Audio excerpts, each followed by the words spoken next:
Labas rytas, mėlyje. Nuostabus oras, rytinis geras oras. Na, ir gera proga pakalbėti apie redagavimą. Iš tikrųjų, tema yra tokia: neperlenkime lazdos fotografijoje. Neperlenkime lazdos, turbūt galima surasti daug temų, kur mes perlenkiam lazdą, norėdami kažką pakeisti ir neatkreipdami dėmesį, kad keičiasi ir kitos dalys. Jeigu mes vieną dalį redaguojam, keičiasi ir kita dalis. Kaip padaryti, kad jinai nesikeistų arba liktų tokia, kokia yra. Taip mums padeda suprasti, kaip teisingai arba geriau nuotrauką redaguoti, kad jos spalvos būtų kiek įmanoma natūralios. Na, o tuo tarpu nepamirškite laiką, jeigu jums patinka ta tema. Jeigu patinka, būtinai prenumeruokit. Būtinai paspauskit skambutį, kad nepraleiskit kitų video. Būtinai pakomentuokit po 3-4 žodelius ir daugiau. Ir klauskit, nebijokit. Būtinai pasidalinkit. Užduokit naujų temų. Tai padės šiam kanalui judėti į priekį. Prisijungs vis daugiau žmonių, norinčių sužinoti, norinčių išmokti. Nes jų tikrai yra daug ir ne visi išdrįsta paklausti. Tai yra labai, manau, svarbu. Ir grįžtam prie temos, kuri taip pat yra labai svarbi. Ypač susiduriu, kaip mokiniai jau pramoksta, jau nori sužinoti ir skuba, kad padaryti kuo greičiau. Ir taip smagu, kai mokiniai drąsus jau eina, dirba, jau pradeda daryti ir fotografuoti šventes. Tada reikia nuotraukas redaguoti. Ir kai redaguoja, susiduria su visokiais iššūkiais ir aišku, būna liūdna, kai sako, man nesiseka, turbūt aš niekada neišmoksiu. Tai, mėlyjeji, aš drąsinu visus. Niekada nebūna taip, kad viskas ir viskas gavosi, viskas pasidarė iš 1, 2 ar 3 karto. Bet tai nereiškia, kad kažkas nesigauna, tai blogai. Atvirkščiai, kai mes susidurėm su kažkokiais sunkumais, mes turim peržengti. Peržengti, užlipti vis aukštesniu laipteliu tam, kad išmoktume. Kai mes susiduriam ir kažkokiu pridarom klaidų, mums geriau į galvą įstringa, kaip tai ištaisyti, kai mes išmokstam ir kai mes atrandam. Mėlyje, kai tik atsirado skaitmena, kai atsirado nuotraukų redagavimai ir panašiai, prisimenu aš save, kaip sėdėdavau iki paryčių, kad suprasti, kaip padaryti nuotraukas gražias, natūrales, detales, kad spalvos būtų kiek įmanoma natūralios ten, kur jos reikalingos. Aš jau praeitą ar užpraeitą temą kalbėjau apie tai, kaip suprasti, kaip padaryti teisingą ekspoziciją, kaip matyti, kai spalvos nuotraukoje išblukusios arba per sodrios, kaip suprasti iš to, ar teisinga ekspozicija ar ne. Mes matom, kas yra aplinkoje ir matom, kokia yra nuotrauka nufotografuota, kaip skiriasi spalvingumas.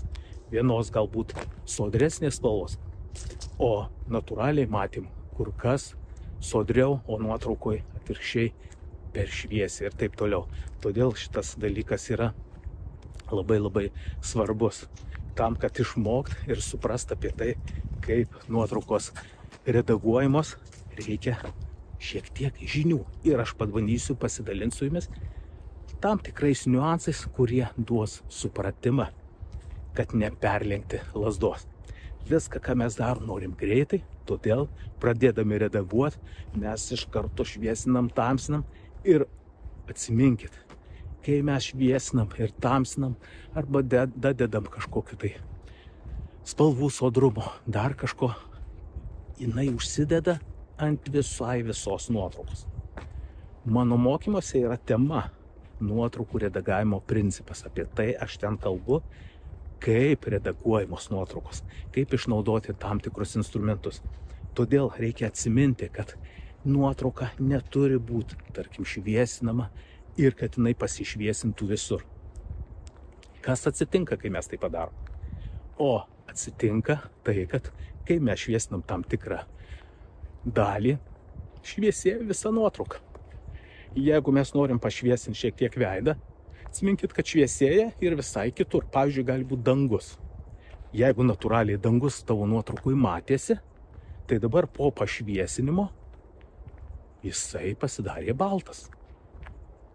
O kai šviesinam, mes žiūrim galbūt į veidą arba kažkokią kitą tamsią vietą, kurią mes norim pašviestinti. Ir žiūrėdami arba susikoncentruodami į tą vietą, mes ją šviesinam. Ir visai nekreipiam dėmesio, kad šviesėja, pavyzdžiui, ir dangus. Arba galbūt kitas šalia žmogus stovi, kuris apsirengęs baltai. Ir jisai taip išviesėja, kad iš jo balto rūbo nieko nelieka. Tik tai baltas blynas. Tai reiškia, kad jokių detalių. Atsiminkit, negalima perlenkti lazdos. Negalima redaguoti taip, kad visa nuotrauka keistųsi. Ir reikia keisti tam tikromis detalėmis. Išnaudoti tam tikrus įrankius, kad galėtumėt keisti tik tai tam tikras nuotraukos detalės. Kaip kad kitų neliesti. Kaip gali būti?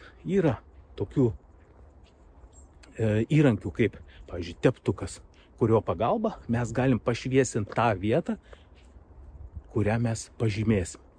Pažymėsim, uždedam maskę ar užtepam teptukų maskę ir būtent ten, kur mes pažymėjom, su tą vietą ir galima dirbti. Tai yra pašviesint, patamsint, galbūt dadėti spalvų ir taip mes pakeisim tą vietą, neliesdami visai kitos vietos, pavyzdžiui, dangaus neliesdami. Lygiai taip pat mes galim pašviesinti atskirai veidą. Ir atsiminkit, ką dar darosi su šviesinimu tams, kaip galima keisti spalvas, kokie būdai keičia. Tai kaip sakiau, pirmą mes galim pažymėti tam tikrą vietą, pavyzdžiui, veidą, ar ne? Pažymėjus veidą, mes galim šviesinti arba tamsinti. Jeigu mes veidą tamsinsim, tai turbūt įsivaizduojat, kas atsitiks. Bet jeigu mes veidą šviesinam, tai greičiausiai jo spalva, odos spalva gražės, skaidrės ir bus panašesnė natūraliai. O jeigu šviesinsim kokią nors spalvą, raudoną, ten žalią, mėlyną, tai ta spalva bluks. Mums tokia atveju gal geriau patamsinti šiek tiek, kad jinai pasidarytų sodresnė. Lygiai taip pat balta, jeigu mes pašviesinsim per daug, iš jos nieko neliks. Greičiausiai perlenkus lazdą dings detalės, bet šiek tiek pašviesinus gali būti iš kažkokio melsvo atspalvio, baltos spalvos melsvo atspalvio, nuotrauka taps, tai yra rūbas taps baltesnis. Kodėl? Todėl, kad tas melsvas atspalvis išbluks. Atrodo, va tokie paprasti dalykai, jie keičia mūsų nuotraukas. Kas dar gali mūsų spalvas pasodrinti ir padaryti jas sodresnės, tokias tirštesnės, pavadinkim. Paimkim tą pačią raudoną spalvą. Įsivaizduokim, kad suknelė yra raudona. Kas ją gali pakeisti, tokia padaryti labiau rėkiančią? O gali ją pakeisti kontrastas. Ne koks spalvų uždėjimas ar panašiai, bet kontrastas. Įsivaizduokit, kad jūs tuo pačiu teptuku patepat būtent tik tai tą raudoną suknelį. Ir galbūt nebūtinai, galbūt nuotraukoje yra kažkur dar raudonų detalių. Reiškia, jūs patepat tik tai raudoną suknelę, toliau ten kitur nuotraukoje esantis raudonas spalvas, būtent pažymit, patepat jas. Ir kontrasto pagalba šiek tiek slankiklį paslenkat ir jūs pamatot, kaip spalva pasodrėja. Be jokio saturation ir taip toliau įrankių. Tik tai uždėjus kontrastą, spalvos pasikeičia. Būna labai tinka, kur nors ten bažnyčia ar kur pažymėt grindis, užtept grindis ir uždėt kontrastų. Ir atrodo atgyja, atrodo pasidaro viskas. Būtinai pabandykite tai. Jūs pamatysit, kaip tokie dalykai paprasti keičia ir tarytum atgaivina. Bet kas yra svarbiausia, nelies tam tikrų vietų, kurių nereikia keisti. Nuotraukas redaguoti reikia tik tai detalės atitinkamas. Svarbiausia, atkreipkite dėmesį į tai, kad ką jūs keičiat, šviesinat ar tamsinat, kas keičiasi ir kas darosi su spalvom. Tai štai, kai paprastai mokiniai pradeda redaguoti, viskas atrodo, tą daro, nes labai įdomu pasidaro. Pašviesina, patamsina, kažkokio kontrastų uždeda, paskui ten šarpų uždeda visą kitą. Ir tos nuotraukos tampa tokios rėkiančių, kontrastingų spalvų. Ir tai atrodo gražu, nes tu kažką pakeitė, ta nuotrauka tau pasikeitė. Bet kaip aš sakau, būtinai pažiūrėk paskui, kaip jinai atrodė natūraliai ir ką tu padarėjai. Ir tada pamatai didžiulį skirtumą, kad tai yra per daug visko uždėta. Čia žinot, tas pats, kas, sakytum, moterys makiažą darosi, ar ne? Ir turbūt aiškiai kitą kartą matosi, kai per daug kažką tai padarė, tai yra perlenkė lazdą ir aiškiai matosi, kad perdėjo šiek tiek visko, pudrų ir kažko kito ir taip toliau ir panašiai. Tai štai, koreguojant nuotraukas, tas pats veikia principas. Kai tu tik perlenki lazdą, tu turi pastebėti, kad kažkas ne taip. Ir labai yra gerai, kai mokinys nebijo, paklausia, parodo, sako, man atrodo, kad gal lyg tai per daug padariau, ar galit pažiūrėti. Aišku, aš pažiūrės, iš tikrųjų pamatau tam tikrus niuansus, kurias reikėtų keisti. Dabar gali būti, kad mokinys to ir nematys, nepastebės. Pirma, gali būti dėl to, kad stoka praktikos. Antra, neaišku, ką rodo jo monitorius. Neaišku, ką rodo jo kompiuterio ekranas. Ir tai, ką jis redaguoja, jam tai gali rodyti visai neblogai. Jeigu ekranas nureguliuotas labai prastai ir ten rodo viską taip tokiame, vos ne, kaip sakau, pilkame, labai tokiam nekontrastingiam vaizde, tai aišku, koreguojant nuotraukas, tai natūraliai norisi pridėti kontrasto ir taip toliau. Todėl yra labai svarbu žinoti arba suprasti, ką gali matyti tavo klientas, kaip jisai gali tau pranešti, galbūt kokios nuotraukos. Jeigu labai bus blogos, aišku, jis parašys tau ir pasakys, kad kažkas čia ne taip ir su veidais, ir su spalvom, ir dar kažkas ir panašiai, bet kitas gali nutylėti. O nutylėjimas irgi nėra gerai. Jeigu jis bus nepatenkintas nutylės, anksčiau ir vėliau tai įla iš maišo išlys ir kažkur kažkas matys ir aišku, tave nenorės užsakinėti, nes sakys, ką gerai, ačiū, čia taip dirba, mums netinka. Ir ačiū Dievui, jeigu pasakys, kad tu galėtum pataisyti. Taigi, kaip pasitikrinti ir pažiūrėti, ar tikrai viskas gerai. Aš rekomenduoju būtinai pažiūrėti per kitą kompiuterį, jeigu yra tokia galimybė. Pažiūrėti, jeigu yra tokia galimybė, savo nuotraukas bent keletą per planšetę.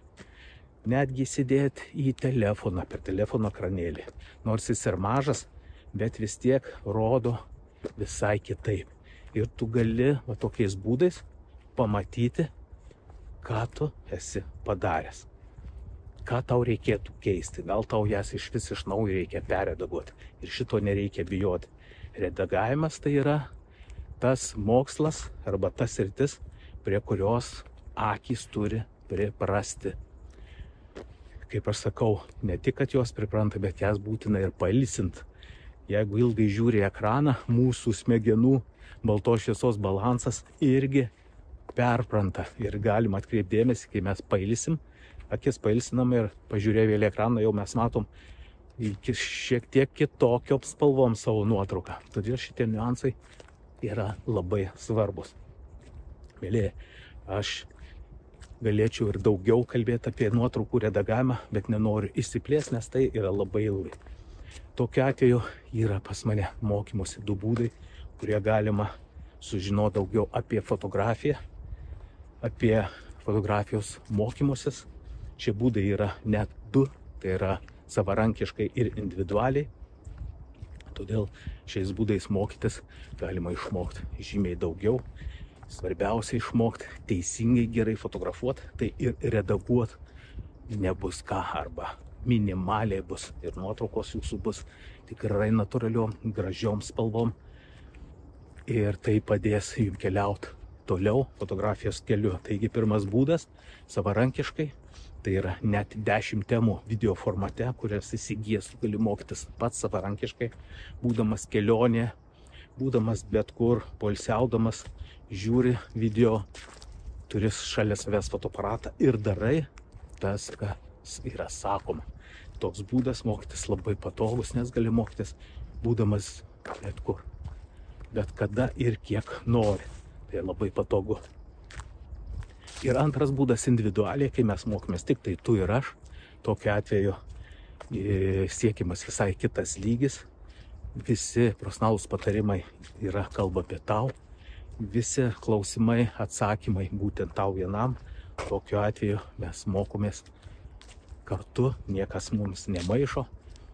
Išmokstam fotografuoti, suprast, įvaldyti patį fotoaparatą, suprast, kam reikalingi ir kada juos keist, nustatymus, programinius režimus. Tai yra labai, labai svarbu ir tai, kad visai pasiekimas kitas lygis. Ir ką, mielieji, pabaigai, kaip visada, jeigu jums patiko, būtinai spaudžiam laikus, būtinai prenumeruojam, būtinai paspaudžiam skambutį, kad nepraleis kitų video, būtinai pakomentuokit bent po keletą žodelių. Tikiuosi, kad šitos pamokėlės jums praverčia, jūs galite jom pasinaudoti, kad jūsų nuotraukos taptų vis geresnis ir geresnis. Taip smagu ir man matyti, kai mokiniai keičiasi, kai mokiniai pradeda darbuotis, kai mokiniai pradeda uždirbti pirmosius pinigėlius ir išmoksta redaguoti nuotraukas. Taigi, taip mes galim keliauti kartu. Ir kągi, palinkėsiu geros dienos ir iki sekančio video, iki sekančios temos. Sveiki. Apie mokytoją Vladą galiu palikti tik tais geriausius atsiliepimus, kaip apie savo fotografijos mokytoją, taip pat kaip apie žmogų kupiną įdomių idėjų ir turinti malonų bendravimą. Pačios fotografijos pamokos buvo labai efektyvios, aiškiai ir suprantamai dėstomos. Jeigu kažko nesupratai, tikrai gali paklausti 1, 2 ar net 3 kartus. Netgi būdavo galimybė pasirašyti po pamokų. Labai patiko tas faktas, kad pasibaigus kursui tu kaip mokinys nesi pamirštas ir pats mokytojas pasiteirauja, kaip tau sekasi. Tai tikrai rekomenduoju šios kursus, bus smagus laikas, efektyvus mokymai ir tikrai manau, kad gausit dozę motyvacijos mokytis.